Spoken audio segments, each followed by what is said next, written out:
Algum tempo atrás eu li o Flores para Algernon, um livro super bacana que eu acho super interessante a gente conversar um pouquinho sobre ele. É sobre Charles Gordon, um deficiente intelectual que passa por uma cirurgia experimental aonde aumenta o seu QI.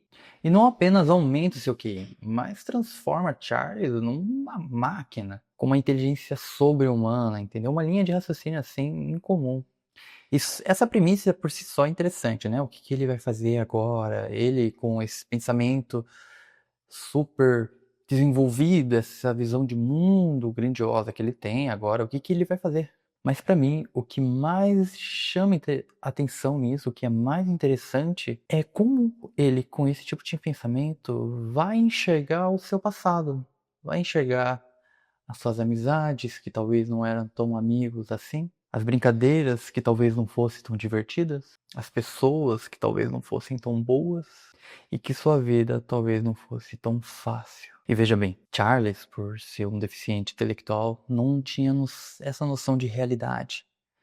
Ele não conseguiria ver malícia em diversos tipos de situações. Então, e aqui eu vou dividir o Charles com deficiência e o Charles sobre-humano. Eu poderia colocar Charles do passado e do presente, mas seria incorreto, até porque os dois ainda vivem no mesmo Charlie. Em diversos momentos a gente vai ver conflito entre um e o outro, né? Quem que é o real, quem que é o falso? Porque o Charles, apesar dessa super inteligência, ele ainda guarda alguns traumas, algumas questões a qual ele cultivou quando era o Charles com deficiência intelectual. E a gente vê isso por meio dos seus relatórios. O livro inteiro ele é escrito através de relatórios, né? Como é um experimento, cientistas falaram que ele precisava escrever, fazer relatórios diários sobre tudo o que acontecia, sobre o que ele pensava, sobre o que ele sentia, sobre o que ele vivia. E é interessante que nesse relatório a gente já vê a evolução do Charles.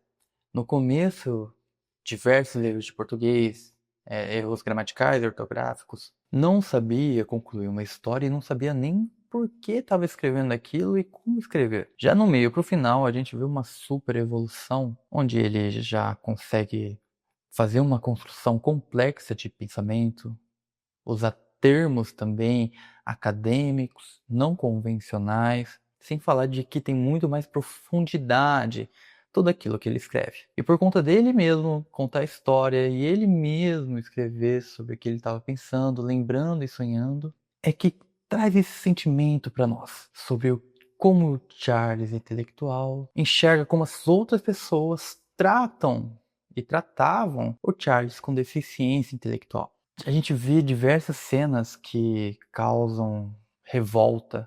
Tem uma cena, por exemplo, que um grupo de amigos de Charles fala assim: vai ver se eu estou na esquina. E o Charles, inocente, vai para a esquina. E o grupo aproveita e decide sumir.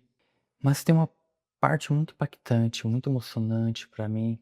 Num livro, o livro é bem emocionante, bem denso em tudo, né?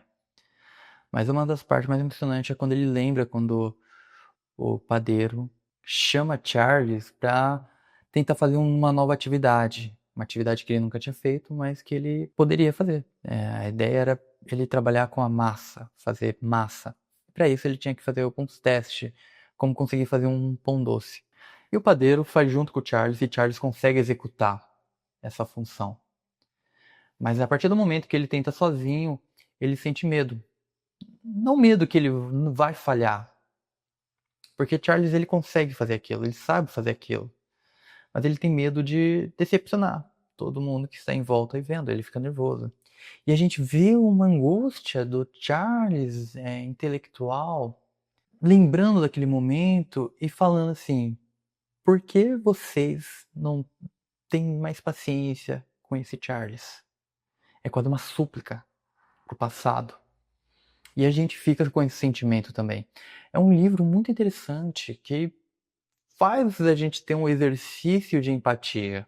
Porque é o seguinte, estamos vendo a visão de Charles intelectual, lembrando do passado, vendo como é que as outras pessoas estão reagindo ao Charles com a deficiência intelectual. Então, É uma mente dentro de uma mente e nós tentamos analisar tudo aquilo. E é um exercício muito, diria até um pouco estressante em relação a entender como o outro se sente, mas super necessário.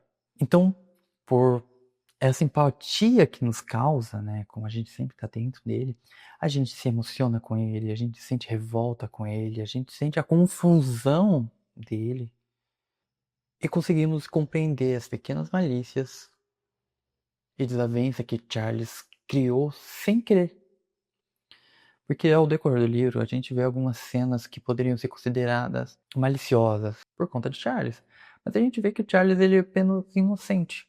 Ele não vê maldade nas coisas que ele fazia. Por exemplo, tem uma cena que ele é espancado pela mãe. Porque ele estava do lado da irmã. E a mãe tinha medo de Charles com a sua irmã. E nisso ele acaba criando um trauma de mulher. Né? Ele tem receio de ficar perto de mulheres e fala que não deve, não pode. E isso perdura, acompanha ele desde os 30 anos, né? É um livro que me fez parar para poder respirar em diversos momentos, seja de revolta, seja de tristeza, seja de euforia. E o Algernon? Algernon é o rato que participava da experiência com Charles. Inclusive, o Charles tinha até que uma rixa com ele, né? O Charles, com a deficiência intelectual, ele competia com o Algernon para ver quem era mais inteligente, para ver quem era mais esperto. E os dois acabam criando uma conexão muito forte.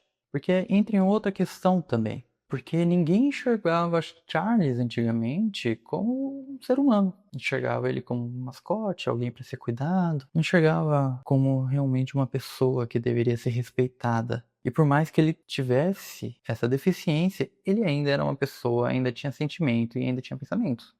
Então Charles se vê muito no rato, no Algernon. E os dois acabam criando uma relação assim, uma conexão muito grande por isso. São dois seres que só existem como são por conta de cientistas, que veem apenas eles como produtos e que antes disso não eram considerados nem nada. Charles não era considerado um ser pensante, um ser existente, um ser humano, e o rato era visto apenas como um rato que pode ser testado e executado de qualquer maneira sem nenhum tipo de remorso. Mas é isso. A Flor de Progenão é um livro muito emocionante. Desenvolveu muito a minha visão de mundo, minha visão de sociedade, como eu enxergo as pessoas à minha volta. É um livro que eu recomendo bastante. Inclusive, vou deixar um link aqui embaixo. E se vocês tiverem alguma outra sugestão de livro para comentar, se vocês já leram também esse livro e quais são suas visões e opiniões sobre o livro, comenta aqui embaixo que eu vou adorar ver também.